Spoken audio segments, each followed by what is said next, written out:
بسم اللہ الرحمن الرحیم وقال جابر بن ثعلب الطائي وقام إلي العاذلات يلمنني يقولن ألا تنفك وترحل مرحلا قام إلي العاذلات عاذلات یہ عاذلتن کی جمع سالم ہے، اس کا معنی ہوتا ہے ملامت گر عورتیں۔ یلمننی یہ صیغہ جمع مؤنث غائب ہے، فعل مضارع سے لام یلومو، ہار دلانا اور ملامت کرنا، برائی کرنا۔ انفق کا ینفق کو جدا ہونا، ترحلو سفر کرنا، مرحلہ سفر کرنے کی جگہ، اور مرحل سے مراد یہاں پر کجاوا بھی ہو سکتا ہے۔ کجاوا کہتا ہے کہ ملامت کرنے والی عورتیں میرے ارد گرد کھڑی ہو گئیں اور ملامت کرنے لگی۔ قام الی العاذلات یلمننی، ملامت گر عورتیں میری ملامت کرنے لگی، مجھے ملامت کرنے لگی۔ یقولن الا تنفک وترحل مرحلا، مجھ سے کہتی ہیں کیا تو ہمیشہ کجاوا کستا رہے گا، ہمیشہ کجاووں کو سفر میں رکھے گا، ہمیشہ کیا تو سفر ہی کرتا رہے گا۔ فإن الفتى ذا الحزم رام بنفسه جواشن هذا الليل كي يتمولا۔ فإن الفتى یہ جواب ہے، اے فأجبتو، تو میں نے جواب دیا انہیں، کیا؟ ان الفتى ذا الحزم رام بنفسه، بے شک عقل مند نوجوان وہی ہے جو اپنے آپ کو اس رات کے درمیان میں پھینک دے، جو رات کے درمیان میں اپنے آپ کو پھینک دیتا ہے، کہ یتمولا، تاکہ مالدار ہو جائے۔ یعنی کہنے کا مقصد یہ ہے کہ دور اندیش وہ ہے جو سفر کرتا رہے، وہ دن بھی نہ دیکھے اور رات بھی نہ دیکھے، رات کی تاریکیوں کے بیچوں بیچ بھی اپنے آپ کو سفر پر نکال دے، وہی شخص، وہی نوجوان دانش مند ہوتا ہے۔ اس شعر میں جواشن لفظ ہے، یہ جوشن کی جمع ہے۔ جوشن کا معنی وسط بھی ہوتا ہے، سینہ بھی ہوتا ہے، زرہ بھی ہوتا ہے۔ وَمَنْ يَفْتَقِرُ فِي قَوْمِهِ يَحْمَدُ الْغِنَى وَإِنْ كَانَ فِيهِمْ وَاسِطَ الْعَمِّ مُخْوِلًا۔ افتقر یفتقر محتاج ہونا، حمیدہ تعریف کرنا، الغنى مالداری۔ وَمَنْ يَفْتَقِرْ فِي قَوْمِهِ يَحْمَدِ الْغِنَى، اور جو شخص اپنی قوم میں محتاجی کی زندگی گزارتا ہے، جو محتاج ہوتا ہے، وہ مالداری کی ستائش کرتا ہے۔ وَإِنْ كَانَ فِيهِمْ وَاسِطَ الْعَمِّ مُخْوِلًا، اگرچہ وہ اپنی قوم میں درمیانی چچا اور خالو والا ہو۔ واسط بول کر اس نے عمدہ اور اچھا مراد لیا ہے، کیونکہ جو معتدل راہ ہوتی ہے وہی درست ہوتی ہے، اس لیے واسط بول کر اس نے مراد خیر لیا، بھلا لیا ہے۔ جیسے قرآن میں فرمایا گیا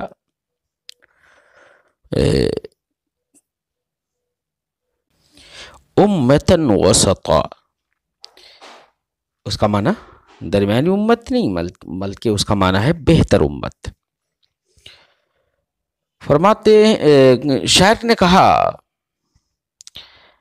کہ جو شخص اپنی قوم میں محتاج ہوتا ہے وہ مالداری کی تعریف کرتا ہے، اگرچہ وہ ان میں نجیب الطرفین ہو، یعنی چچا اور ماموں، چچائی یہ والد کے واسطے سے یا والد کی طرف سے رشتہ دار بھائی وغیرہ ان کے، اور مخول ماموں والا، یعنی معنی ہوگا اگرچہ وہ نجیب الطرفین ہو، یجری بعقل المرء قلت مالہ وان کان اسرع من رجال واحولا. ازرا یجری عیب لگانا. انسان کی عقل و دانش کو قلت مال عیب لگا دیتی ہے. یعنی اگر مال نہیں ہوتا ہے تو آدمی کو عقل مند نہیں سمجھا جاتا ہے. ماحول بتا رہا ہے. وَإِنْ كَانَ أَسْرَى مِنْ رِجَالٍ وَأَحْوَلَ. اگرچہ اسرا کا معنی ہوتا ہے بہترین سردار، احول کا معنی ہوتا ہے بہت زیادہ تدبیریں کرنے والا. قلت مال انسان کی عقل کو عیب لگا دیتی ہے. وَإِنْ كَانَ أَسْرَى مِنْ رِجَالٍ وَأَحْوَلَ. اگرچہ وہ لوگوں میں سب سے بہتر سردار ہو، سردار بننے کے لائق ہو اور بہت زیادہ تدبیریں رکھنے والا شخص ہو، ہیلا کرنے والا ہو، لیکن مال نہیں ہے تو وہ مال کی قلت عقل کو عیب لگا دیتی ہے. لوگ اس کی بات کی حیثیت بھی نہیں سمجھتے، اس کو اہمیت نہیں دیتے. آج کے حالات ایسے ہی ہیں. اور اگر مال و دولت ہے تو ایسی صورت میں چاہے عقل نہ ہو لوگ زیادہ اہمیت دیتے ہیں، اور پیسے کی وجہ سے یا پدرم سلطان بود کا معاملہ جہاں پر ہو وہاں پر ایک جاہل کو بھی بہت زیادہ اہمیت دی جاتی ہے. استاد رامپوری نے ایک شعر کہا تھا، ہے تو جاہل لیکن عالی شان کاشانے میں ہے تو جاہل لیکن عالی شان کاشانے میں ہے، اس لیے جھک مارنا بھی اس کا فرمانے میں ہے. یعنی وہ فالتو کی باتیں بھی کرے تب بھی لوگ اسے کہتے ہیں کہ یہ فرما رہے ہیں. ہے تو جاہل لیکن عالی شان کاشانے میں ہے، اس لیے جھک مارنا بھی اس کا فرمانے میں ہے. شاعر کہتا ہے یجری بعقل المرء قلت مالہ. انسان کی عقل کو اس کی قلت مال عیب لگا دیتی ہے. وَإِنْ كَانَ أَسْرَى مِنْ رِجَالٍ وَأَحْوَلَ. اگرچہ لوگوں میں سب سے زیادہ سردار بننے کے لائق ہو اور بہت زیادہ تدبیریں کرنے والا ہو. كَأَنَّ الْفَتَى لَمْ يَعْرَ يَوْمًا إِذَا اكْتَسَى وَلَمْ يَعْكُ صُعْلُوكًا إِذَا مَا تَمَوَّلَ. گویا کہ کسی دن نوجوان ننگا نہیں ہوا. لم یعرہ یعنی حالات بتا رہا ہے کہ آج کے حالات ایسے ہیں کہ جب کپڑا مل جائے کسی کو تو اس کا معاملہ تو ایسا ہو جاتا ہے، لگتا یہ ہے کہ وہ سب کچھ اپنے حالات رفتہ کو بھول گیا. جب کپڑا مل جائے تو لگتا ہے کہ جیسے کہ نوجوان کبھی ننگا ہی نہ ہوا ہو. کأن الفتى لم يعرى يوما اذا اكتسى. جب کپڑا پہن لے تو لگتا ہے کہ نوجوان کبھی ننگا ہی نہ ہوا ہو. ولم يكن صعلوكا اذا ما تمولا. صعلوک جمع صعالیک، اس کا معنی ہوتا ہے فقیر محتاج. اور اذا ما تمولا، تمولا مالدار ہو جانا. اور جب مالدار ہو جائے تو لگتا ہے کہ کبھی محتاج و فقیر نہیں ہوا تھا. ایسا معاملہ ہو گیا ہے. وَلَمْ يَكُ فِي بُؤْسٍ إِذَا بَاتَ لَيْلَةً يُنَاغِي غِسَالًا فَاتِرَ الطَّرْفِ أَكْحَلًا. گویا کہ نوجوان کبھی تنگ دست نہیں رہا. لم یکو فی بؤس، بؤس کا معنی تنگ دستی، بدحالی. گویا کہ نوجوان ایسا لگتا ہے جیسے کہ نوجوان کبھی تنگ دست ہی نہیں ہوا. کب؟ اذا بات لیلتن یناغی غسالا، جب وہ ہرنی جیسی سرمگی آنکھوں والی اور نازک کشادہ آنکھوں والی محبوبہ سے بات کرتے ہوئے رات گزارے. ناغی یناغی اس کا معنی ہوتا ہے آہستہ آہستہ بات چیت کرنا. غسالن تشبیہ دی ہے محبوبہ کو ہرنی سے. جمع اس کی ہے غزلہ اور غزلان، ہرنی کا بچہ. فاتر الطرف خمار آلود آنکھیں، اکحل سرمگی۔ مانا ہے گویا کہ نوجوان کبھی تنگ دست نہیں رہا جب ہرنی جیسی نرم و نازک خمار آلود سرمگی آنکھوں والی محبوبہ سے بات چیت کرتے ہوئے رات گزارے۔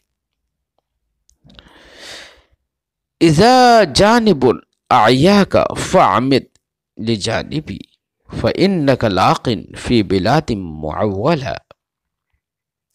کہتا شاعر، جب کوئی ایک پہلو، ایک راہ تجھے عاجز کر دے، فعمد لجانب، تو کسی دوسری راہ کا قصد کر لے، دوسری پہلو کا قصد کر لے۔ فإنک لاق فی بلاد معولہ، بے شک بہت سے مقامات پر تجھے قابل اعتماد لوگ مل جائیں گے، بہت سارے مقامات پر تجھے قابل اعتماد لوگ مل جائیں گے۔ اس لیے شاعر کہہ رہا ہے کہ جب کوئی ایک راہ سے تم عاجز آ جاؤ، ایک راہ تمہارے کام نہ آئے، تو دانشمندی اس میں ہے کہ کوئی دوسری راہ اور دوسرا پہلو اختیار کر لو۔ گھر پہ بیٹھے نہیں رہنا چاہیے، کہیں پر بھی جاؤ گے تو لائق اعتماد لوگ مل ہی جائیں گے۔ وقال بعض بنی طی، بعض بنی طی نے کہا، بنی طی کے کسی شاعر نے کہا کیا؟ ان ادع الشعر فلم اکدی اذا ازم الحق علی الباطل۔ اکدا یکتی اکدا کا معنی ہوتا ہے جڑ سے کھدائی کر دینا۔ کہہ رہا ہے ودع یدع چھوڑ دینا، ان ادع الشعر فلم یکدی، اگر میں شعر کہنا چھوڑ دوں تو اسے جڑ سے نہیں اکھیڑ دوں گا۔ یعنی شعر کہنا اگر میں چھوڑ دوں تو چھوڑنے سے یہ لازم نہیں آتا ہے کہ میں شاعر نہیں رہوں اور میرے اندر ملکہ شعر گوئی نہ رہے، ایسا نہیں ہے۔ اگر میں شعر کہنا چھوڑ دوں فلم اکدی، تو میں اس کو جڑ سے تھوڑی کھود دوں گا۔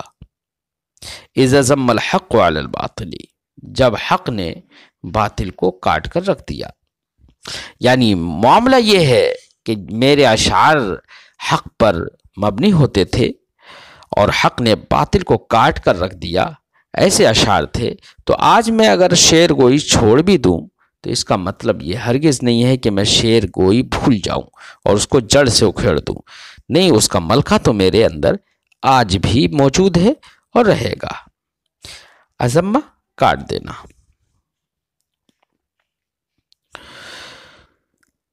قد كنت اجریہ علی وجہہ واکثر الصد عن الجاہلی۔ تحقیق کے میں اپنے اشعار کو ان کے اسلوب پر ہی جاری کرتا تھا، اشعار ان کے اسلوب کے مطابق ہی کہتا تھا۔ واکثر الصد عن الجاہلی، اور اکثر جاہل سے پہلو تہی کرتا تھا۔ اس لیے ایسے اچھے اشعار کہنے والا شخص کبھی اشعار کہنا بھولتا نہیں ہے۔ وقال آخر، ایک دوسرے کسی شاعر نے کہا، دوسرا جو شاعر ہے یہاں پر، یہ شاعر کا نام ہے جندب بن عمار، یہ اسلامی شاعر ہیں اور جنگ قادسیہ میں شریک بھی ہوئے ہیں۔ انہوں نے کہا، زعم العوازل ان ناقۃ جندبی بجنوب خبط عریت و اجمتی۔ العوازل عازلہ کی جمع، ملامت گر عورتوں نے ملامت کیا، ملامت کرنے والیوں نے زعامہ سمجھ لیا کہ جندب کی اونٹنی صحرائے خبط کے کنارے سوار کے بغیر کھڑی ہو کر تھکاوٹ دور کر رہی ہے۔ زعم العوازل، ملامت گروں نے سمجھ لیا، یہ سوچ لیا، ان ناقۃ جندب، کہ جندب کی اونٹنی بجنوب خبط، صحرائے خبط کے اطراف میں، عریت، ننگی کر دی گئی ہے، یعنی زین اتار دی گئی ہے، اور سوار سے دور کر دی گئی ہے، وہ اجمتی، اور تھکاوٹ دور کر رہی ہے۔ یعنی ملامت گروں نے یہ سمجھ لیا ہے کہ میری اونٹنی سے سوار دور ہے اور وہ سفر نہیں کر رہا ہے، اور وہ اپنی تھکان اتار رہی ہے، سفر نہیں کر رہا ہے، جنگ میں نہیں جا رہا ہے۔ تو شاعر کہتا ہے کذب العوازل لو رأینا مناخنا، ملامت کرنے والیوں نے جھوٹ بولا، انہوں نے جو یہ کہا نا جھوٹ بولا، لو رأینا مناخنا بالقادسیہ، اگر وہ جنگ قادسیہ میں ہمارا پڑاؤ دیکھتی، قلنا لجا و جنتی، تو کہہ اٹھتی کہ جندب جنگ میں شریک ہوا، گھس گیا، لجا یا لجو کسی چیز میں گھس جانا، تو ضرور یہ کہہ اٹھتی کہ جندب تو جنگ میں گھسا ہے، شریک ہوا ہے، وہ جنتی اور اس کی اونٹنی پاگل ہو گئی ہے، یعنی سفر کرنے کی خوگر ہے۔ وقال الراعی، اور راعی نے کہا، شاعر کا نام نمیر عبید ابن حسین ہے، یہ اموی دور کے شاعر ہیں، اسلامی شاعر ہیں۔ شاعر نے کہا، راعی نے کہا، کفانی عرفان الکرا وکفیتہ کلو النجوم والنعاس معانق، کفانی عرفان الکرا، کفا یکفی کفایتاً، کافی ہو جانا، عرفان الکرا کلفت النوم، نیند کی کلفت، پریشانی، یا عرفان الکرا اس کو بھی کہیں گے کہ جو شخص نیند آشنا یعنی بہت زیادہ سونے والا ہو۔ وَقَفَيْتُهُ کلو النجوم، کلو النجوم ستاروں کا گننا، والنعاس معانق، اور نیند اس کے ساتھ معانقہ کرنے والی ہے، یعنی دست و گریباں تھی۔ معنی ہے عرفان مجھے سونے سے کافی ہوا اور میں ستارے گننے کے لیے اسے کافی ہوا، اس حال میں کہ نیند اس سے معانقہ کر رہی تھی اور دست و گریباں تھی۔ فبات یوریہ عرسہ وبناتہ وبت اریہ نجم این مخافق، تو اس نے رات اس حال میں گزاری کہ اس کی نیند اسے بیوی اور بیٹیاں دکھاتی رہی، یعنی سوتا رہا، تبھی تو بیٹیاں اور بیویاں دیکھتا رہے گا خواب میں، اور میں نے رات اس حال میں گزاری کہ اسے دکھا رہا تھا کہ ستارے کہاں غروب ہوتے ہیں، اور ستارے کا غروب ہونا وہی شخص دیکھ سکتا ہے یا وہی دکھا سکتا ہے جو بیدار رہے۔ تو اپنی بیداری کو اور سونے والی کی غفلت کو شاعر نے ان اشعار میں بیان کیا ہے۔ وقال آخر، اور دوسرے نے کہا، فلست بنازل الا علمت براحلی او خیالتها الکذوب، میں جہاں بھی قیام کرتا ہوں، لست بنازل، میں نہیں اترتا، قیام نہیں کرتا، الا علمت، مگر وہ آ جاتی ہے، کون؟ محبوبہ، علمہ یلم، آ جانا، براحلی میری اقامت گاہ پر، او خیالتها الکذوب، یا وہ نہیں آتی ہے تو اس کا جھوٹا خیال ہی آ جاتا ہے۔ میں جہاں بھی قیام کرتا ہوں تو میری منزل میں محبوب آ جاتی ہے یا اس کا جھوٹا تصور ہی آ جاتا ہے۔ وقد جعلت قلوس ابن سہیل من الاکوار مرتعوها قریب، سہیل کے دونوں بیٹوں کی اونٹنیاں کجاووں سے اپنی چراگاہ کے قریب ہو گئی۔ جعلت قلوس، اثارت قلوس، قلوس 9 سال سے کم جو اونٹنی کا بچہ ہوتا ہے وہ قلوس کہلاتا ہے، جمع قلاس اور قلائس، بلکہ شتر مرغ کا بچہ، یہاں پر اونٹنی کے معنی میں ہے 9 سال سے کم عمر کی اونٹنی، اور 9 سال سے جب زیادہ اونٹنی ہو جاتی ہے تو اس کو ناقہ کہتے ہیں۔ پھر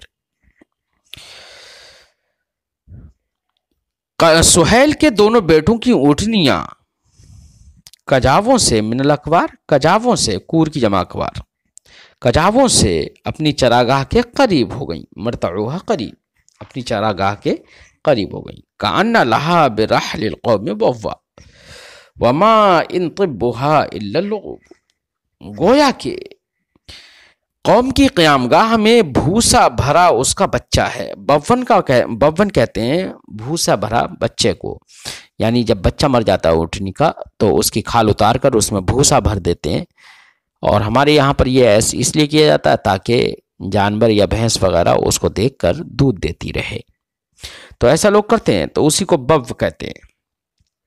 کان لہا برحل القوم بوا، گویا کہ قوم کی قیام گاہ میں، یعنی اونٹنی قیام گاہ کی طرف اس لیے مائل ہو رہی تھی، ادھر ایسی جا رہی تھی، ایسا لگ رہا تھا جیسے کہ وہاں پر اس کا بھوسا بھرا ہوا بچہ ہو، قوم کی قیام گاہ میں اس کا بھوسا بھرا بچہ ہو۔ وما ان طبها الا اللغوب، حالانکہ تھکاوٹ کے علاوہ اسے کوئی بیماری نہیں تھی، اور اس کا یہ میلان نہیں تھا مگر سوائے تھکاوٹ کے، یعنی بتانا مقصد یہ ہے کہ میری اونٹنی اتنی زیادہ سفر کرتی ہے کہ اسے تھکن کے مارے وہ قوم کی قیام گاہ کی طرف مائل ہونے لگی تھی۔